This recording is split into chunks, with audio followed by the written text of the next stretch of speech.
দাম্পত্য জীবনে সুখে থাকা এটা জীবনের সুখের অন্যতম মানদণ্ড। যার দাম্পত্য জীবনে সুখী না, সে অনেক সম্পদশালী হতে পারে, অনেক প্রভাবশালী হতে পারে, অনেক পদের অধিকারী হতে পারে, অনেক বড় দায়িত্বশীল হতে পারেন, অনেক বড় নেতা হতে পারেন, অনেক বড় পরিচিত পপুলার মানুষ হতে পারেন, তিনি সুখী না।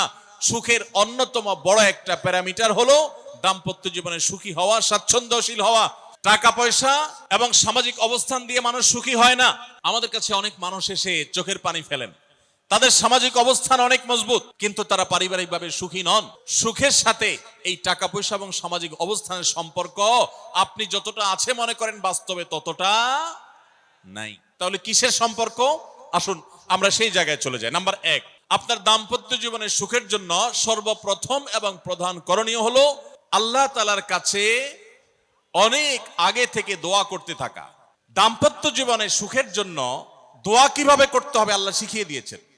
রব্বানা হাব লানা মিন আজওয়াজিনা ওয়া যুররিয়াতিনা কুররাতা আয়ুন। আল্লাহ, আমার পরিবারের সদস্যরা যেন এমন হয় যে তাদেরকে দেখলে আমার নয়ন জড়িয়ে যাবে।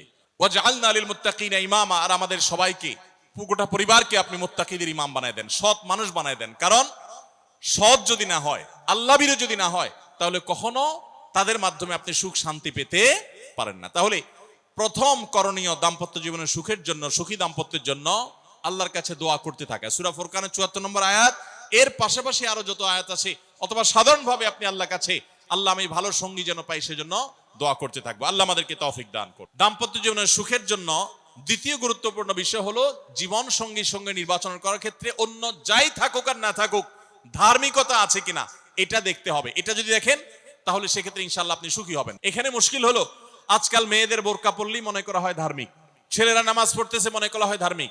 এটুকুই শুধু ধার্মিকতার সংজ্ঞা নয়। ধার্মিকতার সবচেয়ে বড় সংজ্ঞা হলো কোরআন এবং হাদিসের সামনে সে নিজেকে আত্মসমর্পণ করে কিনা, সে সারেন্ডার করে কিনা। আল্লাহর নির্দেশ পেয়েছে, রাসূলের নির্দেশ পেয়েছে, আল্লাহর নিষেধাজ্ঞা রয়েছে, সেই জায়গায় সে থেমে যায় আর সে আগে বাড়ে না, নিজেকে সমর্পণ করে দেয়, মাথা নত করে ফেলে। এরকম যদি হয় তাহলে সেই ছেলে নিয়েও সুখী থাকবেন, সেই মেয়ে নিয়েও সুখী থাকবেন। আমি বিশেষ করে মেয়ের বাবারা যারা নিজের মেয়ে বিয়ে দেওয়ার জন্য সরকারি চাকরিজীবী খুঁজেন, পয়সাওয়ালা খুঁজেন, বড় বড় পদে থাকা মানুষগুলোকে খুঁজে বেড়ান, আমি তাদেরকে বলি আপনার মেয়ের জন্য ফজরের নামাজের সামনের কাতারে থাকা যুবকগুলোকে খুঁজে বের করেন।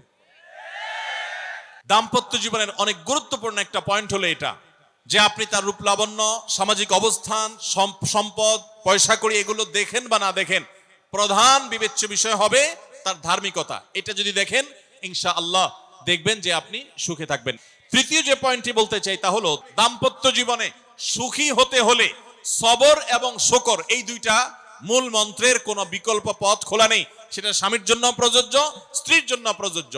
স্বামী হিসাবে আপনি স্ত্রীর অনেক অনিয়ম দেখতে পাবেন, অনেক কিছু দেখতে পাবেন, আপনার আকাঙ্ক্ষা, আপনার চাহিদা, প্রত্যাশার বিপরীত, আপনাকে সবর করতে হবে। দাম্পত্য জীবনে টুকটাক সমস্যা হবেই, এটা প্রত্যাশিত। মনে রাখবেন এই জিনিসটা যদি আপনি আগে থেকে মাথায় রাখেন তাহলে আপনার কষ্ট অনেকখানি দূর হয়ে যাবে। দাম্পত্য জীবনে যদি স্বামী স্ত্রী উভয়ে যদি ধৈর্যশীল না হয়, সবরকারী না হয়, হুটহাট রিয়াকশন করে ফেলে, কখনো দাম্পত্য জীবনে সুখী হওয়া সম্ভব নয়। আপনার স্বামীটা হয়তো অমানুষ, সে আপনাকে গালিগালাজ করে কিন্তু চরিত্রহীন না। অনেকের স্বামীটা খুব ভদ্র কিন্তু চরিত্রহীন, ব্যবহার ভালো করে চরিত্রহীন, তাদের কষ্ট আপনার চাইতে কম না, নিশ্চয় আপনি তার চাইতে ভালো আছেন। মানুষ এভাবে যখন ভালো দিকগুলো চিন্তা করবে তখন তার ভিতরে শুকর আসবে। তাহলে দাম্পত্য জীবনে সুখ শান্তির জন্য তৃতীয় করণীয় হলো সবর এবং শুকরের চর্চা করা। আল্লাহ আমাদের সবাইকে তৌফিক দান করুন। 4 নম্বর হলো স্বীকৃতি দিতে জানা। অনেক লোক আছে নিজেকে খুব শিয়ানা মনে করে, স্বামী হয়ে বউর তারিফ করতে রাজি না, বউ হয়ে স্বামীর তারিফ করতে। দাম্পত্য জীবনের সুখের জন্য একে অন্যের তারিফ করার কোনো বিকল্প নাই। এই জন্য দাম্পত্য জীবনে সুখ শান্তির জন্য একে অন্যকে ভালোবাসা, প্রশংসা করতে জানা, বিশেষ করে স্বীকৃতি দিতে জানা, ভালো গুণগুলোর কথা বলা, এটা হারিয়ে গেছে। অনেকে মনে করে যে না, ভালো গুণ বললে মাথায় উঠবে, এটা ভুল।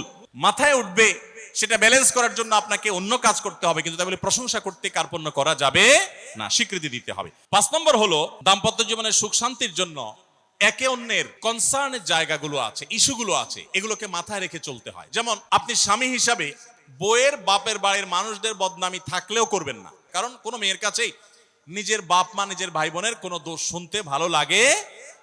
ঠিক একইভাবে মা বোনরা যারা আছেন তারা স্বামীদের দুর্বল পয়েন্টগুলোকে মাথায় রাখবেন। যে কথা বললে স্বামী স্ত্রী উভয় জানেন যে যেটা বললে তার মনে কষ্ট হয় সেটা তাকে বলবেন না।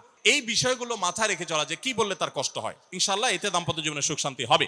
এর পাশাপাশি 6 নম্বর হলো সময় দেওয়া। আজকাল দাম্পত্য জীবনের সবচেয়ে বড় সমস্যা হলো, তরুণ বন্ধুরা ভালো করে শুনে রাখেন, বিয়ে যারা করবেন ভবিষ্যতে আরো ভালো করে শুনে রাখেন, এই মোবাইল ফোন আমাদের দাম্পত্য জীবনকে ধ্বংস করার অন্যতম কারণ। অতএব আল্লাহর ওয়াস্তে মোবাইলগুলোকে নিয়ন্ত্রণ করেন, মোবাইলগুলোকে নিয়ন্ত্রণ করেন। বাসায় ঢোকার আগে মোবাইলের গলা চেপে বন্ধ করেন, এরোপ্লেন মুড করেন। ফ্যামিলিকে একান্তে কিছু সময় দেন। যত অশান্তি এবং যত ঝগড়া, যত ভুল বোঝাবুঝি আমাদের ফ্যামিলিগুলোতে হয়, এর অন্যতম প্রধান কারণ হলো এই মোবাইল এডিকশন, মোবাইল আসক্তি। স্বামী বলেন স্ত্রী বলেন উভয় একান্তে স্বামী স্ত্রী বাসা বাড়িতে তো অবস্থান যতদিন করবেন, ব্যবসা বাণিজ্য কাজ কাম আল্লাহর হস্তে, এগুলো সব জমা রেখে তারপর স্বামী স্ত্রী এক অন্যকে সময় দিবেন, ইনশাআল্লাহ দাম্পত্য জীবনের সুখ শান্তি আসবে। 7 নম্বর পয়েন্ট হলো অন্যের সুখের মিথ্যা গল্প শুনতে যাবেন না। যে অনেক মহিলা এসে বলবে, ভাবি আপা কি বলবো আর, আপনার ভাই এত কেয়ারিং, কি যে যত্ন করে আমারে, আমার দিক খুব খেয়াল রাখে, একটু সমস্যা হতে দেয় না, বাইরে গেলে একটু পর পর ফোন দিয়ে মেসেজ দিয়ে খবর নেয়। বুঝবেন যে সাক্ষাৎ শয়তান হাজির হয়ে গেছে। এই লোক হয়তো সৎ উদ্দেশ্যে বলছে, কিন্তু শয়তান তাকে দিয়ে বলাচ্ছে আপনাকে অশান্তিতে ফেলার জন্য। মনে রাখবেন, তাদের সংসারে এমন এমন অশান্তি হয় যেগুলো হয়তো আপনাদের হয় না, শুধুমাত্র শয়তান ওইগুলো আপনার সামনে হাজির করছে। খবরদার, ওইগুলো দেখে খুব সহজে একে অন্যের প্রতি জাজমেন্ট করতে যাবেন না। 8 নম্বর, ক্ষমা করতে শেখা। দেখুন, ক্ষমা করতে না পারলে দাম্পত্য জীবনে কেন কোন জীবনে আপনি কখনো সুখী হতে পারবেন না। আপনি যদি বলেন যে কতবার ক্ষমা করব, যতবার আপনি আল্লাহর কাছে ক্ষমা আশা করেন, আপনি আপনার স্ত্রীকে, আপনি আপনার স্বামীকে, আপনার জীবন সঙ্গীকে, যে কোনো মানুষকে ততবার ক্ষমা করবেন। আপনি জীবনে একই পাপ কতবার করেন, আল্লাহ মাফ করবেন আশা করেন না, তাহলে আপনার আল্লাহর বান্দাকে কেন আপনি ক্ষমা করবেন না? বিধায় ক্ষমা করা এটা শিখতে হবে। আল্লাহ তাআলা ক্ষমাশীল মানুষদেরকে ভালোবাসেন, বিধায় আমরা ক্ষমা করতে শিখবো ইনশাআল্লাহ। 9 নম্বর হলো শয়তান যে সমস্ত জায়গাতে ধোঁকা দেয়, এই জায়গাগুলোকে ক্লিয়ার রাখা। যেমন একটা পয়েন্ট বলি, স্বামী স্ত্রীর মধ্যে কিছু কিছু জিনিস প্রাইভেট থাকতে পারে। আপনার স্ত্রী আপনার শ্বশুর বাড়িতে ফোনে কথা বলেছে, কি বলেছে, আম্মা তোমার সাথে কি বলেছে, তোমার আব্বা কি বলেছে, তোমার ভাই কি বলেছে, ব্যক্তিগত বিষয়গুলো খুব বেশি খোঁচাখুচি করে জানতে যাবেন না। এগুলো জানতে গেলে অশান্তি হবে। অনেক সময় দেখা যেতে পারে কোনো কিছু দেখে আপনার সন্দেহ হয়েছে, তাহলে এটা পেটের ভিতর রাখবেন না। আবার খারাপ ভাবে উপস্থাপন না করে সুন্দরভাবে উপস্থাপন করুন যে আমার কাছে এরকম মনে হয়েছে, তাতে সাময়িক ঝগড়া হোক, কিন্তু আপনি ক্লিয়ার হয়ে যাবেন এবং নিজেদের মধ্যে কোনো ঝামেলা থাকবে না। শয়তান বিশেষ করে ওয়াসওয়াসা, কুমন্ত্রণা, সন্দেহের রোগ দিয়া দাম্পত্য জীবনে সবচেয়ে বেশি অশান্তি তৈরি করে। এজন্য সন্দেহকে কোনো স্থান দিবেন না। যখনই সন্দেহ আসবে বুঝবেন যে শয়তান এটা সৃষ্টি করছে। সর্বশেষ 10 নম্বর হলো শাসন করার যদি কখনো দরকার হয়, স্বামী হোক আর স্ত্রী হোক বা সাধারণ মানুষের ক্ষেত্রে এটা প্রযোজ্য, রাগের মাথায় কখনো শাসন করবেন না। শাসন করতে হলে মাথা গরম হয়ে গেছে একটু সবর করবেন, ঠান্ডা মাথায় শীতল মাথায় তারপরে শাসন করবেন। যখন রাগ উঠছে তখন কিছু বলতে যাবেন না। আপনার রাগ উঠছে আজকে, আপনি নিয়ত করেন আগামী 24 ঘন্টা পর এটার আমি বিচার করব, একটা বিহিত করব, এটার আমি কিছু একটা করে ছাড়বো। 24 ঘন্টা টাইম নেন, ইনশাআল্লাহ আপনি নিশ্চিত থাকেন 24 ঘন্টা পর যদি আপনি এটা নিয়ে বসেন, তাহলে আপনার এই বসাটা অনেক বেশি হবে ন্যায়সঙ্গত। এটাতে কোনো প্রকার সীমালঙ্ঘন থাকবে না, রাগের চোটে অন্যায় আচরণ হবে না, জুলুম হবে না, বাড়াবাড়ি হবে না, যথাযথ শাসন হবে।